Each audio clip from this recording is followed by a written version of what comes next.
இப்போ ஜனநாயகம் ரிலீஸ் ஆகாததுக்கு காரணம் வந்து மத்திய அரசு அப்படின்றதும்.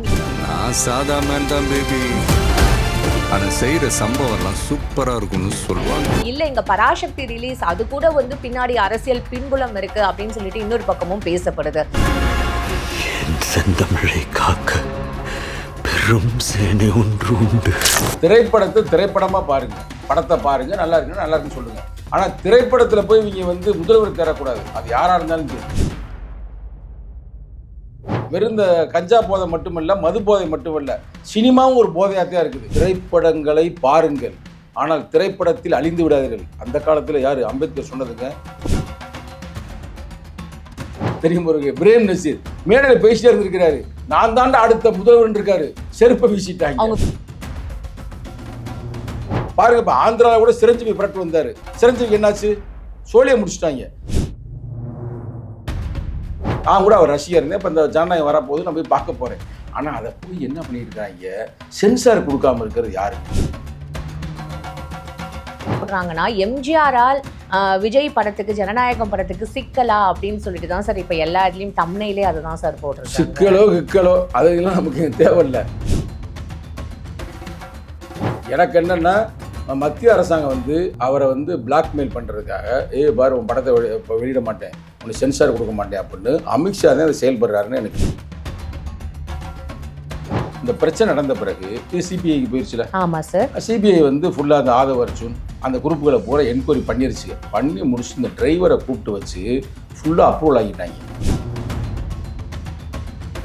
அது வந்து அங்கே வந்து எப்படி இந்த வண்டி போச்சு, இந்த வண்டி யார் டிலே பண்ணா, இல்லை வேற எதுவும் திட்டம் இருந்துச்சா, உள்ளே வந்து யாரெல்லாம் இருந்தா, உள்ளே என்ன பண்ணியிருக்காங்கன்னா உள்ளே ஒரு கேமரா வச்சு நம்பக தெரிஞ்ச இடத்துல இருந்து வந்த சோர்ஸ் என்னன்னா, விஜய் தான் திட்டமிட்டு செஞ்சிருக்கிறாரு, விஜய் தான் எல்லாரும் இயக்கியிருக்கிறாரு, கூட்டணிக்கு நீ வரலைன்னா உன் சோழியை முடிச்சிருவோம் அப்படின்ற மாதிரி இங்கே ஒரு இது பிரச்சனை. நான் ஒரே ஒரு கேள்வி கேட்குறேன், தப்பா எடுக்க வேணாம். ஆதவ் அர்ஜுனுடைய மாமியார் எந்த கட்சியில் இருக்காங்க? ஏன்னா யாரெல்லாம் பாதிக்கப்படுகிறார்களோ பாதிக்கப்பட்டவர்களின் பக்கம் நின்று நாங்கள் குரல் கொடுப்போம். அந்த வகையில் நான் இந்த விஷயத்தில் விஜய்க்கு ஆதரவாகவே நான் சொல்றேன்.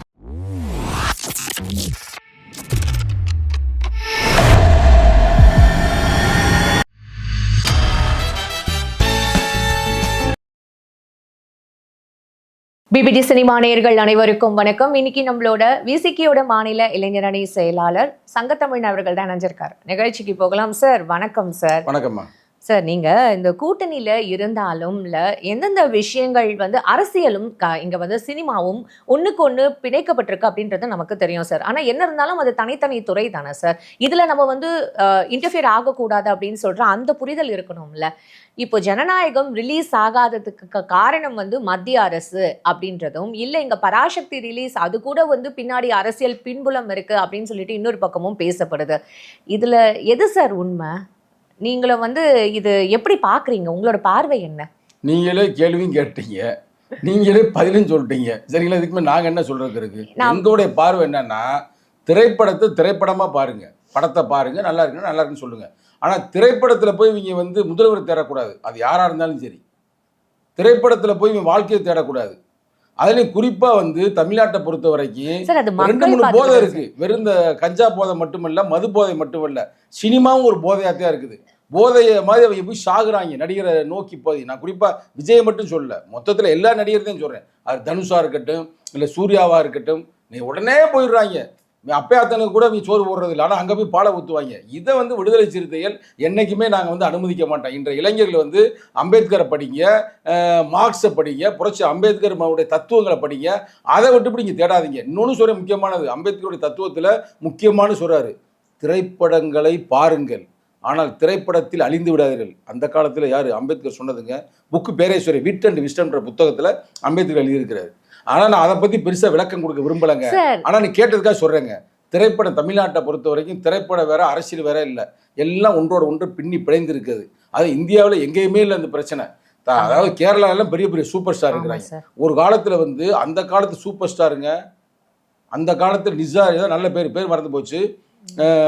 அந்த கால மோகன்லால் இல்லை, மம்புட்டி இல்லை, பிரேம் நசீர் நீங்க பயங்கர நடிகர் தெரியும் ஒரு பிரேம் நசீர் மேடையில் பேசிட்டே இருந்திருக்கிறாரு.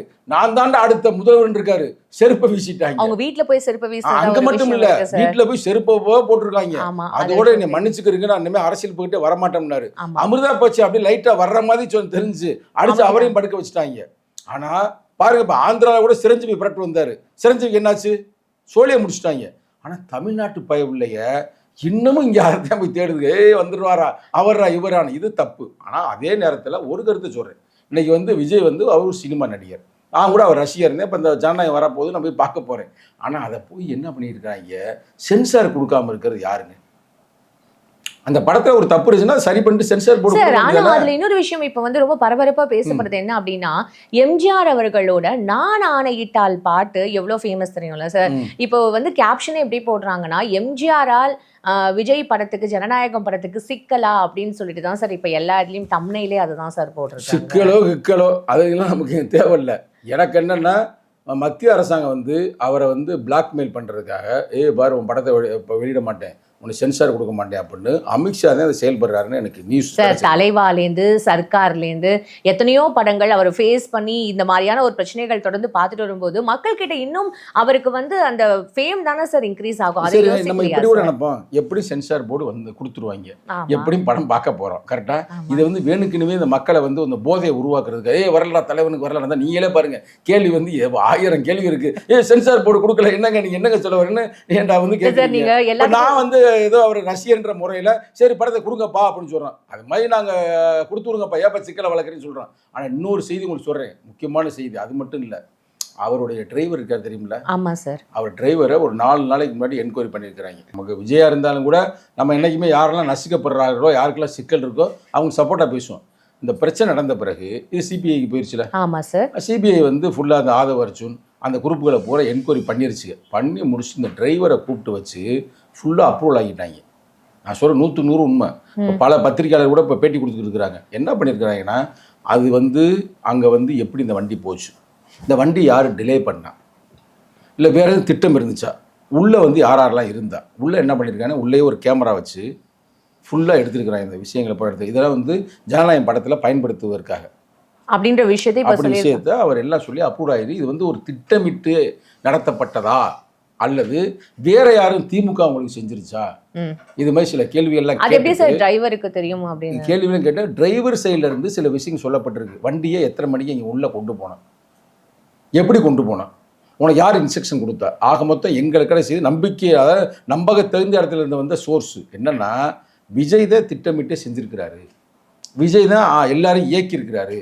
ஆக மொத்தம் இந்த மர்டருக்கு 40 பேர் 43 பேர் காரணமே அவர் தான் அப்படின்ற மாதிரி அவர் அப்ரூவ் ஆகிட்டாப்லையா. இந்த அப்ரூவ் ஆனதை வச்சு நம்ம அமித்ஷா இருக்கார்ல, மரியாதையாக கூட்டணிக்குவா. நான் சொல்கிறது எவ்வளோ 100 உண்மையாக அடுத்து உங்களுக்கு தெரிய வரும் பாருங்க. கூட்டணிக்கு நீ வரலைன்னா உன் சோழியை முடிச்சிருவோம் அப்படின்ற மாதிரி இங்கே ஒரு இது பிரச்சனை. அந்த பக்கத்து யாருக்கு, நம்ம எடப்பாடி சம்மன் அனுப்பிட்டாங்க 12ஆம் தேதி. அப்போ சம்மன் அனுப்பினா என்ன அர்த்தம், இவர் ஒருவேளை சரி நம்ம அவங்கள்ட்ட போனால் நம்ம அழிஞ்சு போயிடுவோம், நம்ம போக வேண்டாம்னு கூட எண்ணத்தில் இருக்கலாம். எவ்வளோ உண்மைன்னு தெரியல. சில பேர் சொல்றாங்க இயக்குவதே பிஜேபி தான்றாங்க. அது எவ்வளவு நமக்கு தெரியும். பிஜேபியோட பி டீம் தானே சார் நீங்களே எங்களுக்கு போன வாட்டி வரைக்கும் சொல்லியிருந்தீங்க. நான் திருப்பி நான் சொன்னேன்ல, புரிஞ்சு பேசுங்க. நான் B team A team C team போறதுக்கு நான் ஒன்றும் இப்போ இது நடத்திட்டு முத்திர குத்துற ஆள் இல்லை. நான் என்ன சொன்னேன்னா, அவரை ஆர்எஸ்எஸ் இயக்குகிறது. நான் சொன்னது, நான் மறுக்கலை. ஏன் இயக்குகிறது என்றால், அவர் பக்கத்தில் இருக்கிற அந்த ஐஆர்எஸ் அதிகாரி ஆர்எஸ்எஸ்ஸில் முன்னால் இருந்தவர், எங்கள் பழைய நண்பர் ஆதவ் அர்ஜுன் மாமியா, அவரு பிஜேபி தொடரில் உள்ளவர். சார் நீங்களே அப்போ இல்ல ஆர்எஸ்எஸ் அவங்களோட பி டீம், பிஜேபியோட பி டீம்னு சொல்லிட்டு நீங்களே எல்லாரும் ஒரே ஒரு கேள்வி இருக்கு, தப்பா எடுக்க வேணாம். ஆதவ் அர்ஜுனுடைய மாமியார் எந்த கட்சியில் இருக்காங்க கேள்விப்பட்டீங்களா? கோயம்புத்தூருக்கு வரும்போது மோடிக்கு பெரிய தங்க வாள் கொடுத்த அந்த போட்டோ இருக்குது. அப்ப அவங்க மூலமாகவும் இவரை இயக்கலாம். இது மட்டும் இல்ல, நான் இதை மட்டுமே வச்சு சொல்ல சொல்லி முடிச்சிருங்க. நிர்மல் குமார் யாருங்க? நிர்மல் குமார் யார், எந்த கட்சி? அதிமுக சார். அதுக்கு முன்னாடி எந்த கட்சி? பிஜேபி. அது மாதிரி பிஜேபியில் இருந்தவர் தான். இவங்க எல்லாம் அவருக்கு நெருக்கடி கொடுக்கலாம். ஒருவேளை விஜய் இல்லை நம்ம போனால் நல்லா இருக்காது, தப்பாயிருங்க அப்படின்னு சொல்லி இவர் இப்போ எதுக்கலாம். அதனால தான் இப்போ இவரை நெருக்கடி கொடுப்பதற்காகவே இது பண்ணியிருக்கிறாங்க. அது தவறு, ரைட்டா? அதனால அவருடைய படத்தை வெளியிடுறதுக்கான சென்சார் போர்டு உடனே வணங்குங்கள். அதே மாதிரி அவரை வந்து நீங்கள் என்கொயரி பண்ணுங்கள், நியாயமாக என்கொயரி பண்ணி அவர் மேலே குற்றம் இருந்தால் நடவடிக்கை எடுங்க, அதில் ஒன்றும் மாற்று கருத்து இல்லை. ஆனால் சம்மந்தம் இல்லாமல் வந்து அவரை வந்து டிரைவரை வச்சு மிரட்டினா பயந்தானே செய்வாங்க. இன்னும் சாதாரண ஆளா அமித்ஷா, மோடி சாதாரண ஆளா? அப்போ அது மாதிரி சிக்கல்களை உருவாக்காதீர்கள் அப்படின்னு நாங்கள் சொல்லுவோம். ஏன்னா யாரெல்லாம் பாதிக்கப்படுகிறார்களோ பாதிக்கப்பட்டவர்களின் பக்கம் நின்று நாங்கள் குரல் கொடுப்போம். அந்த வகையில் நான் இந்த விஷயத்தில் விஜய்க்கு ஆதரவாகவே நான் சொல்கிறேன். ஆனால் விஜய் தான் 41 பேரை வந்து இந்த மாதிரியான ஒரு விஷயங்கள் இயக்கியிருக்காரு, இந்த மாதிரி ஒரு 41 பேர் இறந்ததுக்கான அவர் தான் காரணம் அப்படின்றத வந்து நீங்கள் நம்புறீங்களா சார்? அதுதான் ரீசன் இருக்கும்னு நீங்கள் நினைக்கிறீங்க? என்னுடைய பழைய பேட்டி நீ எடுத்து பாருங்க, அந்த நிகழ்வு நடந்த அடுத்த நாளே நான் பேசியிருப்பேன். நக்கீரன்ல இதற்கு எப்படிதான் இருந்தாலும் காரண கர்த்தா வந்து விஜய் தான், அதில் மாற்று கருத்து. ஏன்னா விஜய் வந்து அவருக்கு அந்த நினச்சிருந்தாருன்னா, ஒரு தலைவர் இல்லை நினச்சிருந்தாருன்னா அதை போகிறத லேட் பண்ணியிருக்கலாம், பகலில் போயிருக்கலாம். ரொம்ப லேட் ஆயிடுச்சு, கூட்டம் அதிகமாயிருக்கும், ஒரு தலைவன் கணிக்கணும்ல. இப்போ 43 உயிர் போயிடுச்சு, அது உயிருக்கு யார் பொறுப்பு? அந்த வகையில் நான் வந்து சொல்லியிருந்தேன். அது மட்டும் இல்லாமல் இதுக்கு ஏன் குழந்தையவன் ஏன் தூக்கிட்டு போனேன், அப்போ அவைகளும் குற்றவாளி நம்ம பேசி ஒரு 4 காரணங்கள் சொல்லியிருப்போம். ஏன் போலீஸ் இங்கே அனுமதி வழங்கிச்சு, அவரும் குற்றவாளி தான். நம்ம 4-5 விஷயங்கள் நம்ம சொல்லியிருப்போம், அது பழைய இதில் நம்ம இருக்குது, நீங்கள் பார்க்கலாம். பட் எப்படி தான் இருந்தாலும் அவர் உண்மையிலேயே அதற்கு மறைமுக காரணமாக இருந்தாலும் கூட நடவடிக்கை எடுங்க. ஆனால் இல்லாத பொல்லாத வச்சு இவர் தான் செஞ்சார் அப்படின்னு மிரட்டி நீங்கள் அவரை வந்து கூட்டணி கொண்டு வரதுக்கான வேலைகளை செய்யக்கூடாது.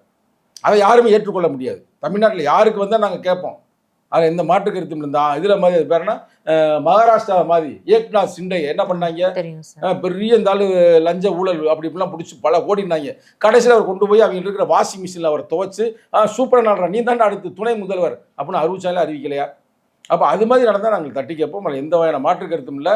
நீங்களும் வந்து தொடர்ந்து உங்கள் பிபிடி சினிமா நாங்கள் பார்க்குறோம், நீங்களும் குரல் கொடுங்க. ஒரு படத்தை வந்து சென்சார் போர்டை வந்து இப்படி செய்யக்கூடாது, சென்சார் போர்டை வச்சு மிரட்டலாம் கூடாது. அப்படி மிரட்டியிருந்தா அவன் பேரனா அந்த ஏதோ ஒரு சத்திரியன் ஒரு ஆள் தெரிவானே, படம் எடுத்து தெரிவானே, உங்க நண்பர் தாங்க மோகன்ஜி சத்திரியன், பேரு தெரியாத மாதிரி அமைதியா இருக்கிறீங்களேங்க. இல்ல சார், மோகன்ஜி சத்திரியன் படத்தை தாங்க சென்சார் போர்டு. நீ அவங்களுக்கா கடந்த முறை நான் வந்து உங்களுக்கு பேட்டி கொடுக்கும்போது என்ன பேச்சு பேசுனீங்க, அவர் படத்தை வந்து நீ தடை பண்ணிருக்கணும்.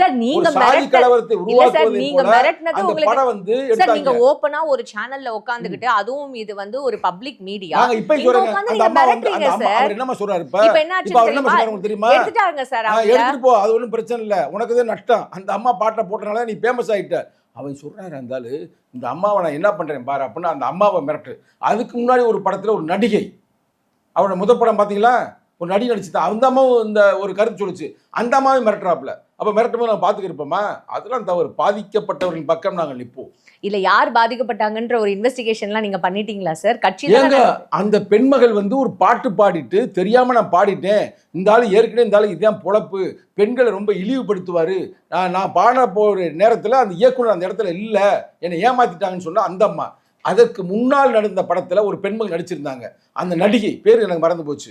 அந்த நடிகை என்ன சொல்லுச்சு, இவங்க எடுத்த அந்த கதைக்கும் எனக்கு சம்மந்தம் இல்லைங்க, நான் ஒரு நடிகையாக தான் போய் நடித்தேன், ஆனால் அந்த படத்தை போட்டு பார்த்தா அப்புறம் தெரியுது இது பெண்களையே கேவலப்படுத்துற மாதிரி இருக்குது. ஃபைன் சார், இப்போ நம்ம ஜனநாயகத்திலேருந்து இது தேவையில்லாம இங்க இந்த டாபிக் டைவர்ட் ஆகுது. இல்லை, அதை சென்சார் போர்டு ஏன் அதை தடை செய்யவில்லை, அதான் என்னுடைய கேள்வி. அவனுக்கெல்லாம் நீங்க வந்து அவருக்கெல்லாம் நீங்க படத்தை வாய்ப்பு கொடுத்தாரு, விஜய்க்கு ஏன் கொடுக்கல? அதே எங்க கேள்வி. பேருக்கே கொடுக்கணும், ஜனநாயகன் நல்ல பேரு, கொடுங்கப்பா, ஏப்பா கொடுக்க மாட்டீங்க, கொடுத்து விடுங்க. ஃபைன் சார், இதை கண்டிப்பா வந்து இப்போ நீதிபதிகள் பார்க்கணும். ஏன்னா 2.25 இப்போ இன்னைக்கு வந்து கொடுக்குறேன் அப்படின்னு சொல்லியிருக்காங்க. நிச்சயமாக நீதிபதிகள் அவருக்கு நீதி வழங்குவார்கள். ஆனா அவர் மிரட்டக்கூடாது. அமித்ஷா அவர்களே, நீங்க விஜயை சும்மா மிரட்டுவோம் அப்படின்னு மிரட்டுறதை நாங்க பார்த்துக்கிட்டு இருக்க மாட்டோம். விடுதலை சிறுத்தைகளுடைய தலைவர் வந்து நிச்சயம் தட்டி கேட்பார். ஃபைன் சார், இதை உண்மையாகவே இந்த காணொலியை அமித்ஷா அவர்கள், அப்புறம் பிஜேபியில் இருக்கிறவங்க, நீதிபதி முதற்கொண்டு, விஜய் அவர்களும் முதற்கொண்டு பார்த்துட்டு உங்களுக்கு அடுத்த மேடையில் எனக்காக குரல் கொடுத்த சங்கத்தமிழ் அவர்களுக்கு நன்றி அப்படின்னு சொல்லணுன்றதை இந்த காணொலி மூலமாக நானும் வந்து இந்த விஷயத்தை தெரிவிச்சுக்கிறேன் சார். உங்களை நேரம் உங்களோட கருத்துக்களுக்கும் உங்களோட டைமுக்கும் ரொம்ப நன்றி சார். நன்றி. ஆனால் அதுக்கு முன்னாடி ஒரு கருத்து, இதுக்கு முன்னாடி வந்து எனக்கு இவரே நன்றி சொல்லியிருக்கிறாரு. யார்? நம்ம பழைய அண்ணாமலை. நீ அதை போட்டு பாருங்க, அவர் ஆட்டுக்குட்டி, நான் தான் அவருக்கு பேர் வச்சேன். அப்போ ஒரு ஆள் கேட்குறாங்க, என்னங்க அவர் ஆட்டுக்குட்டின்னு சொல்கிறார் அப்படின்னு. ஆட்டுக்குட்டி என்று பேர் வைத்த சங்கத்தமிழனுக்கு நன்றின்னு இருக்குது, ரெக்கார்ட் இருக்கும், நம்ம காட்டுறோம். சரிங்களா? அதனால் வந்து நிச்சயமாக பட்ட பேர் வைக்கிறது இது மாதிரியான வேலையில தான் நீங்க வந்து இருக்கீங்கன்னு சொல்லுங்க. அவரே விரும்பினாங்க ஆட்டுக்குட்டி அப்படின்றது நல்ல பேர். ஆட்டுக்குட்டின்னு சொல்றதுனாலலாம் வந்து நீங்க ஒருத்தவங்களை அசிங்கப்படுத்துறதா நீங்க ஏதாவது அசிங்கப்படுத்தலையே? ஆட்டுக்குட்டியா இருக்காதப்பா, பிரியாணி போட்டான் அப்பயே சொன்னேன், நீ ஆட்டுக்குட்டியா இருந்தா உனக்கு பிரியாணி போட்டுருவா. என்ன இப்ப பிரியாணி போட்டாங்களா, காலி பண்ணிட்டாங்களா, பாவம் எவ்வளவு கஷ்டப்பட்டாப்ல, எவ்வளவு கஷ்டப்பட்டு உழைச்சாப்ல. எனக்கு ரொம்ப வருத்தமா இருக்கு சார். சரி, பொறுப்பு இருக்கா அவருக்கு? அதான் எனக்கு ரொம்ப வருத்தமா இருக்கு. எங்க உங்களுக்கு ஒரு விஷயம் பொறுப்பு? புரியலையேன்றது வருத்தமா அவருக்கு இருக்கு. பொறுப்பு கேட்க புதுக்கோட்டையில கொடுக்கவில்லை என்றாலும் அமித்ஷா அவர்கள் நாங்கள் அவருக்காக குரல் கொடுப்போம். இல்ல சார், புதுக்கோட்டையில அமித்ஷா இப்ப அவர்கள் வரும்பொழுது யாருக்கு அங்க ஃபர்ஸ்ட் ப்ரிஃபரன்ஸ் கொடுத்து அங்க யார் முன்னிறுத்தினாங்கன்றத நீங்க பொறுப்பை பார்க்கலன்னு கொடுங்கப்பா. நினைக்கிறேன் சார் பாவம் மேடையில. ஆட்டுக்குட்டி உங்களுக்காக கத்திச்சு கடைசியில பிரியாணி போட்டு விட்டேன்னு ரொம்ப வருத்தமா ஃபைன் இருக்கு. சார், நம்ம வந்து இத பத்தி தொடர்ந்து நம்ம நிறைய விஷயங்கள் பேசுவோம். உங்களோட நேரத்துக்கு ரொம்ப நன்றி சார். நன்றி, வணக்கம்.